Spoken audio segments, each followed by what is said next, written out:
Hey everybody,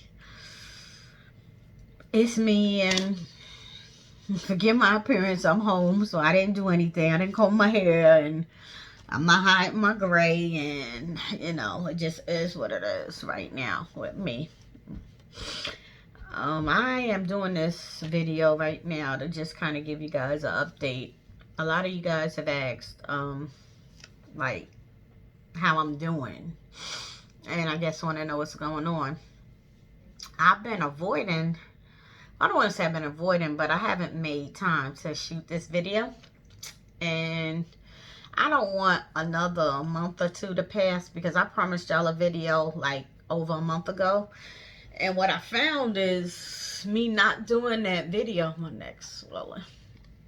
And I am not photogenic, I can tell you that. I am not a photogenic person. I think I look better in real life. Whatever. But I've been putting off this video. And I shouldn't have done it because really I would have made 2 videos by now because I had a big scare come up. But where I'm at with this multiple myeloma, which let me go over it real quick and I'm reading now from a source just somewhere on the internet. Just to catch you guys up, multiple myeloma is a cancer of the plasma cells. The plasma cells are a type of white blood cell in the bone marrow. With multiple myeloma, a group of plasma cells become cancerous and multiply. The disease can damage the bones, the immune system, the kidneys, and the red blood cell count. Symptoms may not be present or may be nonspecific, such as loss of appetite, bone pain, and fever. The bone pain I definitely got. Don't have a loss of appetite, don't have a fever. I'll take the loss of appetite because I do still want to lose 30 pounds at minimum. Really 40, but I'd be satisfied with 30. I'm going to do it. I just been holding on to my fat, really, because I don't know if I'm going to take these meds or not one day. And if I take the meds, a lot of people end up losing weight when they go on chemotherapy or whatever. So I wanted to have some fat reserves so when I start losing weight, I don't look like Skeletor, Let me not use that term. Forgive me. I don't want to be insensitive to anybody because some people can't help losing weight, But so forgive me. I no foulness intended. I'm just saying for me, if I could not get to bone skinny, I'd appreciate it. Even though I do want to be kind of skinny, I would love to be 120 pounds, which would require me to lose 40 pounds, 45 pounds. And y'all might think that's a lot, but let me get back to the issue at hand. So treatment include medications, chemotherapy, corticosteroids, radiation, or a stem cell transplant. It's a rare cancer, fewer than 200,000 United States cases per year. And I also did this thing. Okay, how long can a person live with multiple myeloma? The SEER, which is the Surveillance, Epidemiology, and End Results data for multiple myeloma, has been published in 2013 by the National Cancer Institute, and the average life expectancy remains at 4 years for the 3rd year in a row. However, some people beat the odds and live 10 to 20 years or more. Why do people beat the average myeloma life? Let me look at that. And they're going to say medications. That's what they're going to say. So, let's see. I'm trying to look at something real quick.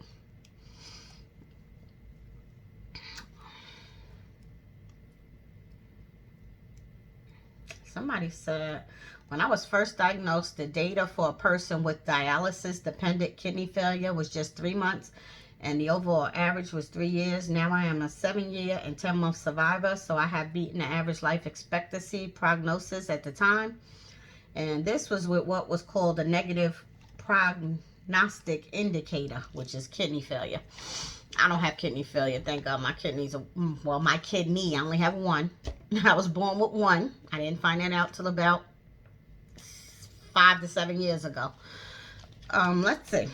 So I believe you can break into 2 parts of patients' ability to beat the odds. Part 1 is disease dependent, or what was the hand that you were dealt.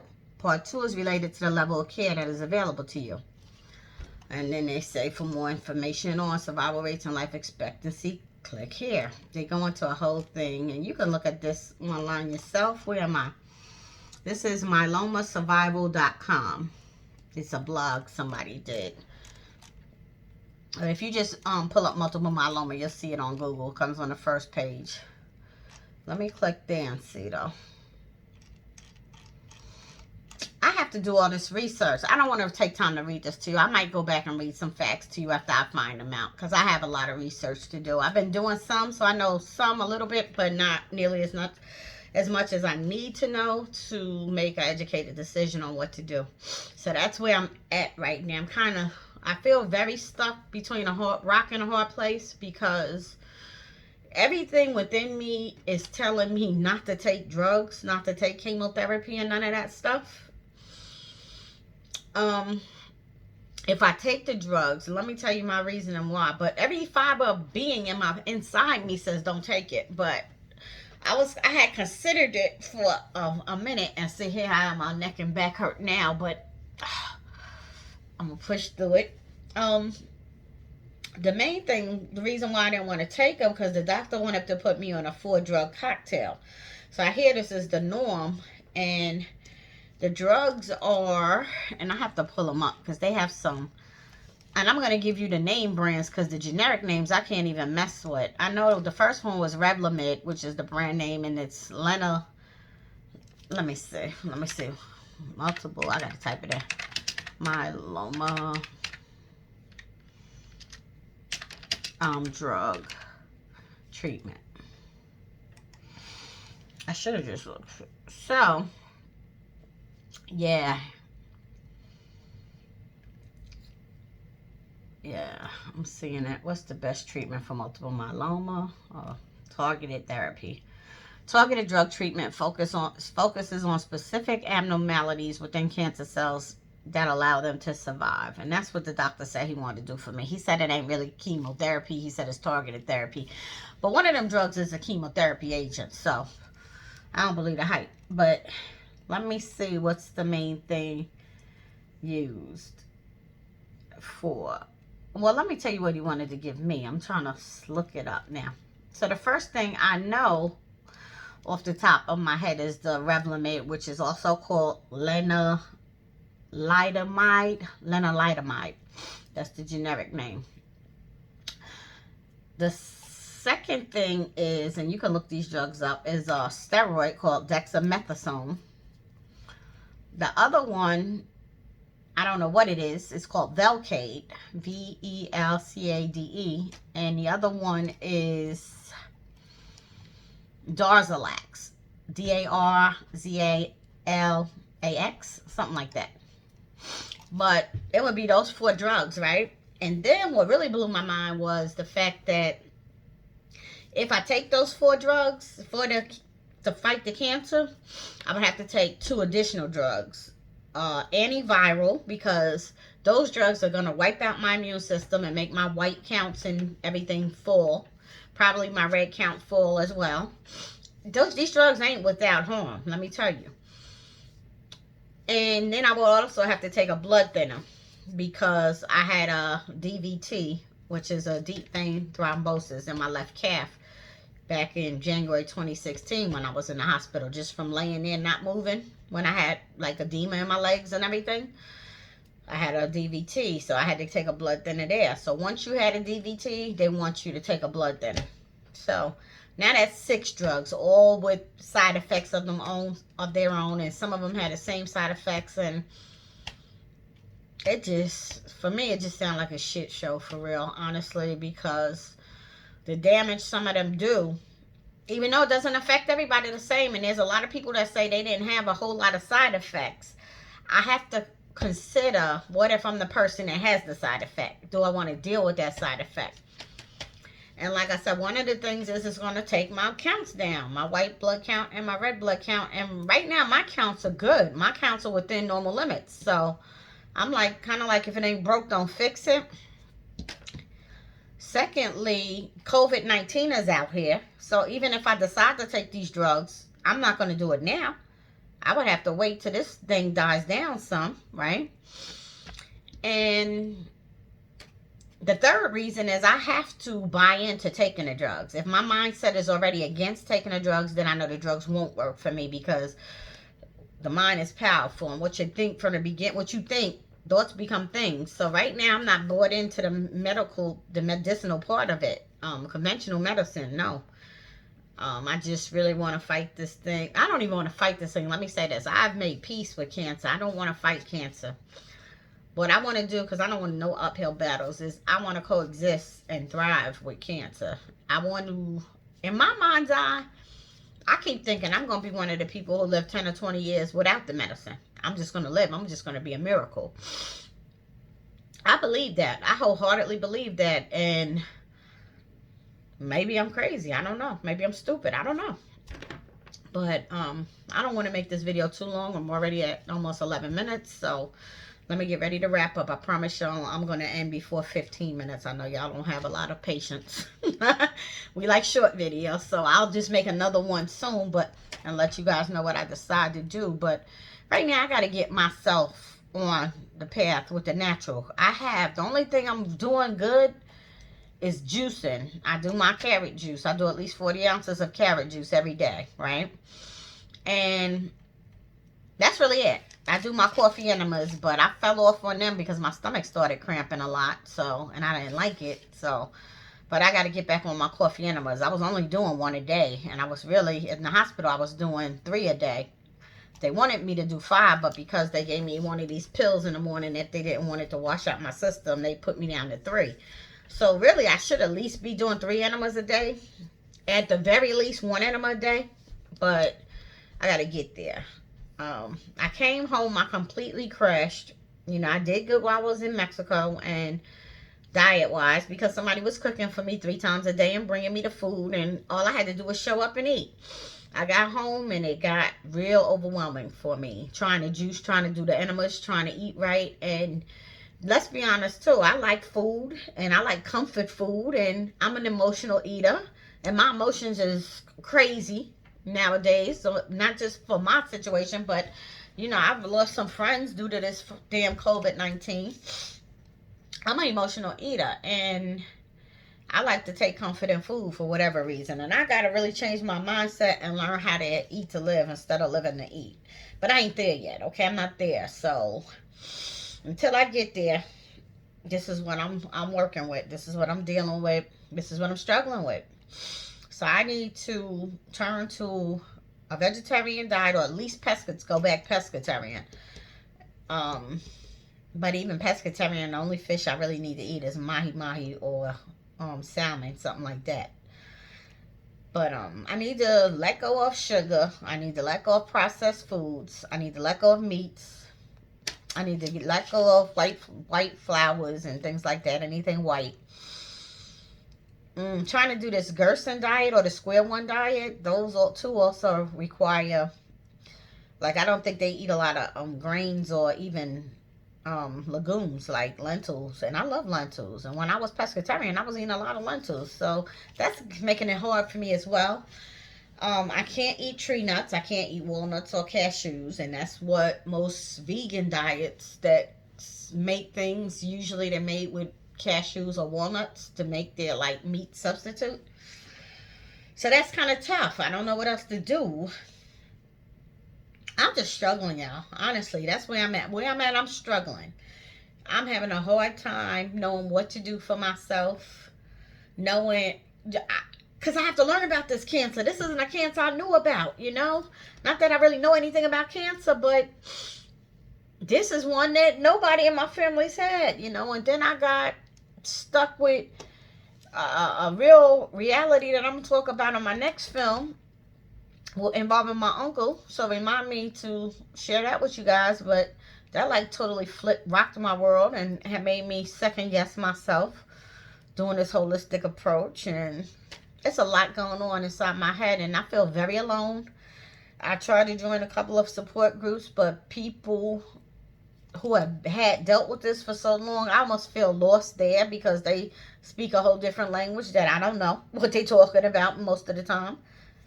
And I just really got to get real acquainted with this particular type of cancer.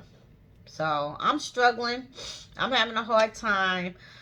not only the discipline of it, but the financials are wrecking me. No, and I'm a little over 15 minutes. I'm gonna end y'all soon. Um, the financials are wrecking me either way, because fighting cancer holistically is very expensive. I need roughly, I'm supposed to go back to Mexico every 3 months, ideally. Ideal is every month, but at least every 3 months, and at a minimum, I'll say twice a year.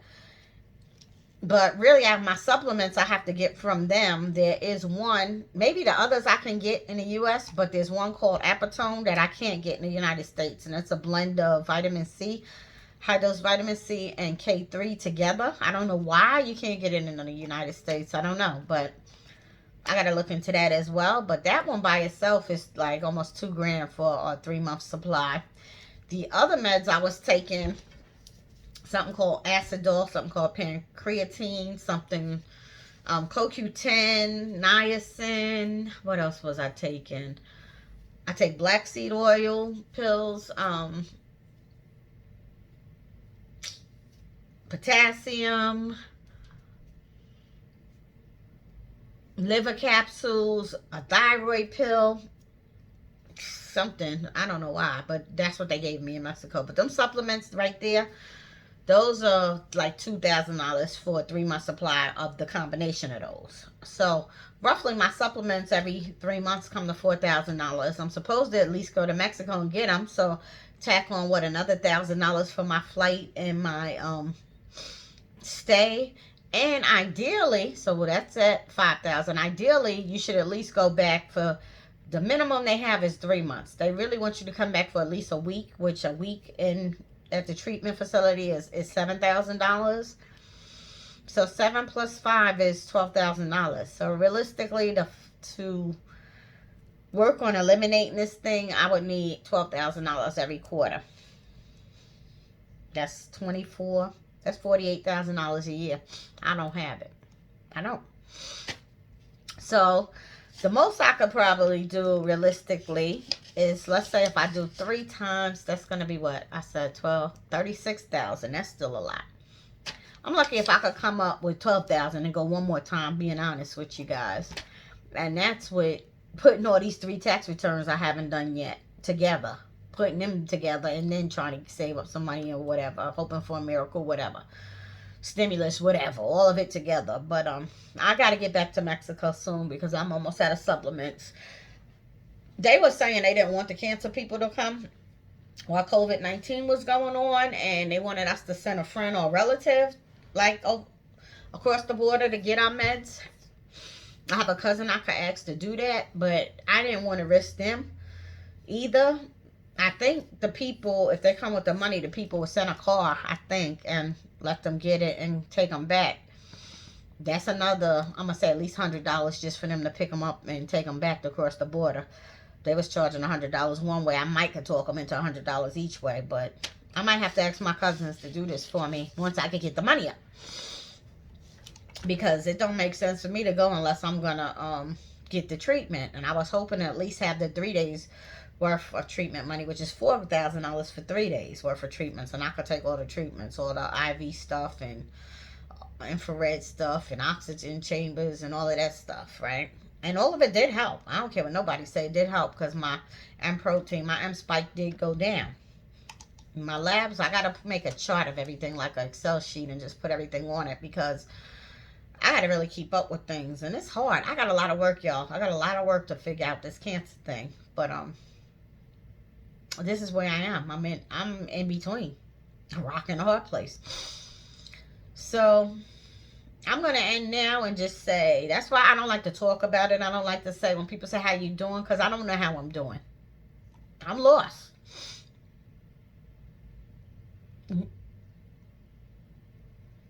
You know,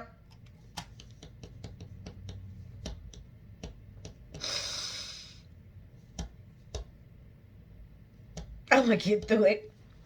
It's a lot. But even the conventional medicine, it's a lot. The one drug, Revlimid, look it up. It's $22,000 a month by itself.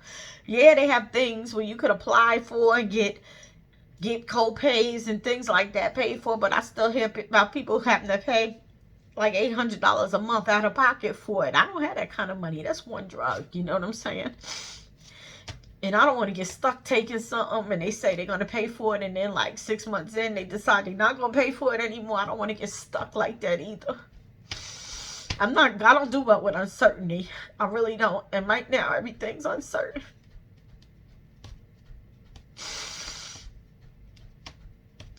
So I'm just believing for a miracle, y'all. Miracles. God is still in the miracle business. That's what I will tell you. And God has taken care of me. And I just feel like I'm going to be a miracle, but it ain't pain free. Let me tell you, it's not. It's not. I'm paying a price. And I don't like it. I don't understand it. And I'm kind of mad about it. But I got to rock with it, y'all. I got to get through it like I got through so many other things in life. I just have to do it. And it's hard for me to ask people for anything. Y'all know that. I've been trying. I haven't been trying. I'm a real humble person, even though sometimes I act arrogant and, you know, pop off, whatever.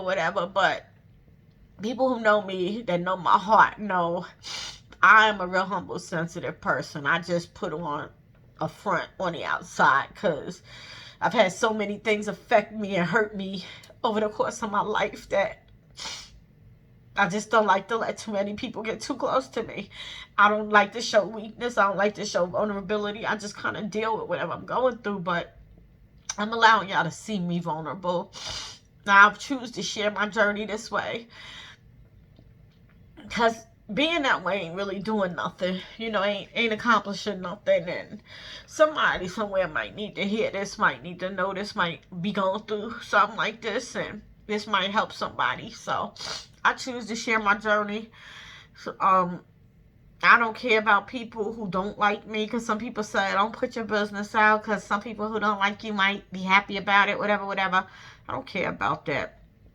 I do care in that I want to say, if somebody don't like me, that kind of does hurt me. I'm not going to act like it doesn't hurt me, because I'm human, and I know I fall short, and I know I done messed up along the way, and I know I've hurt people in the past. To those people, I like to apologize now. I'd like to say I'm sorry if I ever wronged you or hurt you or done something unknowingly or knowingly. I apologize now. I want to make things right. I don't want nobody hating me. I certainly don't hate nobody. It's not in my heart to hate. It bothers me. If I don't like somebody, it bothers me more than it bothers you. So I always try to make peace with people, uplift people. You know, I care about people. So I can't act like I don't. I do. Okay, I'm 23 minutes in. I'm going to end now. But honestly, I just feel I'm going to be all right one way or the other. But these are the things I'm struggling with. I'm going to really put effort into researching this every day. Y'all just pray for me. Pray that they go ahead and give me disability. I did apply for disability, and everybody says it could take at minimum 6 months, and that's if they expedite it. But most people spend 2, 3, 4 years waiting on disability. I don't have that much time, y'all. I don't know what my time is, but you know, those survival rates that they post are for people who caught it early. You know, mine was caught like late last stage. You know, stage 3 is the last stage for multiple myeloma. It's already metastasized throughout several bones, a lot of bones, not several bones, a lot of bones, from the base of my skull, like I told y'all before, all the way to my thigh bones and every bone in between. Both shoulder blades, both clavicles, bilateral ribs, iliac region, just a whole lot of multiple myeloma all over the place. And so I don't know what the future holds, but I always believed I was going to live long like my paternal grandmother. She lived to be 104. I thought for sure I was going to be close behind. So this stuff happened to me at 50, you know, it's mind-blowing. It's mind-blowing for me, and it ain't fair, but it's my cross to bear, right? So I got to do it and see what happens and see what's intended. I'm sorry, I don't mean to be crying, y'all. I really don't, but y'all don't know. Y'all don't know how hard it is. And I put my best foot forward. I really do. I try to be positive. I try to encourage others. I try to tell people don't worry about me. But I'm going through so much. I can't even put it into words. I really can't. And nobody will understand. You won't understand this unless it happens to you. I'm telling you. Because my best friend had cancer for a whole 26 years. She lived with cancer. And I was there with her. Most of her appointments, I was there, most of them. Most of the time she was doing chemo, I was there. I ain't gonna say I was there like even half of the time, but I was there at least a quarter of the time, which is a lot. And I mean, I thought I knew, but until I got cancer, I realized then I had no idea. I had no idea of all the shit she had to go through, all the shit she was dealing with, all the emotions, all the physicality of it. I had no idea. So I'm grateful that I have a support system.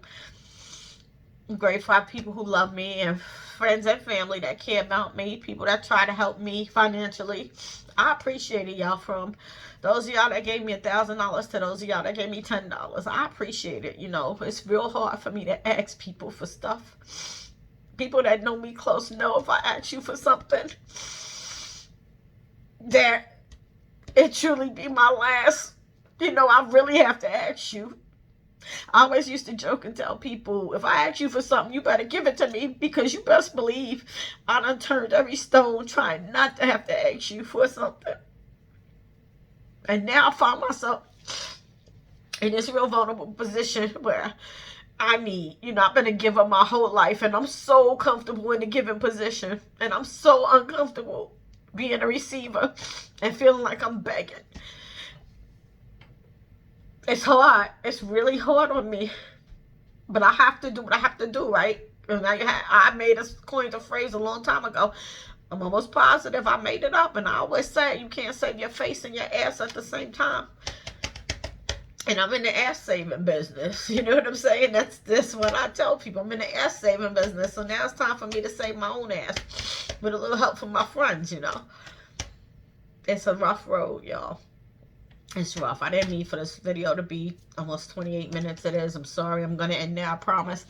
I'll be back when I research some more things. I can tell you now, ain't going to be no conventional meds while this damn COVID-19 shit is going on. So, and that could take some years of my life by me getting medicine late. I don't know. But I'm dealing with a lot, and I have to do what my spirit says. I really have to do what my spirit says. So, y'all just continue to keep me in prayers and thoughts, and remember my good times together. Remember the happy memories. You know, no matter what happens, you know, don't cry for me. Don't be sad for me. Even when I depart this earth, you know. I like to say, on a molecular level, we are all energy, right? Everything comes from energy, right? So if that's true, if we're all energy, and it's been proven scientifically on a molecular level, atoms and molecules and everything, energy, right? So you only see me because the energy force is so strong and there's a lot of energy going on. That's why I'm here in the tangible, physical. You can touch me, you know. But and when I depart this earth, when I just simply, I'm gonna call it, you know, I believe in God and Jesus and everything. And I more so my relationship with, not so much, I'm not a religious person anymore. I'm a spiritual person. But if energy, if we all are energy, right, then energy cannot die, right? Energy just transforms.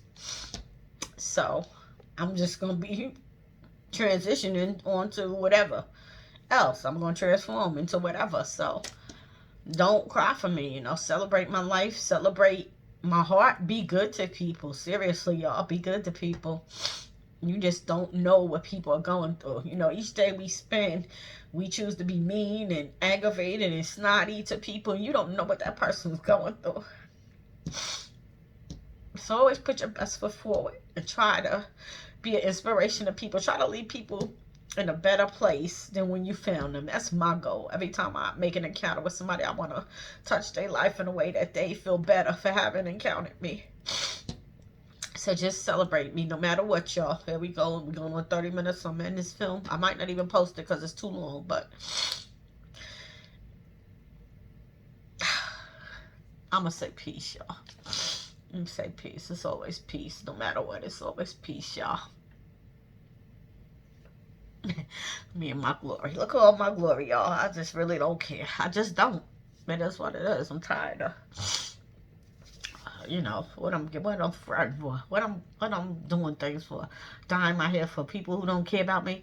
Because the people who care about me don't care if my hair is gray, brown, green, orange. They don't care. They love me for just who I am. And I'm blessed because of that. So peace.